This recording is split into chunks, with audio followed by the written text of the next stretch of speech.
How to import database via phpMyAdmin in cPanel. Log into your cPanel account and you will be on this page. Go to the Databases section and click the phpMyAdmin.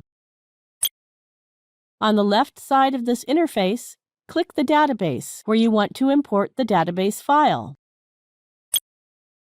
A window opens on the right side.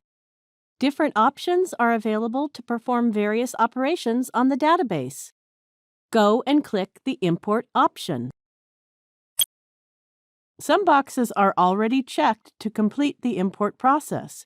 You may uncheck them as per your requirements. Either you can drag and drop the file or you can browse your computer. Let's click the Browse button. It opens a browsing window for the computer. Select the file you want to upload. Click the Open button. Here, it shows the name of the selected file. There is also a limit of 500 MB that is enough for this MySQL database. Now scroll down and click the Go button.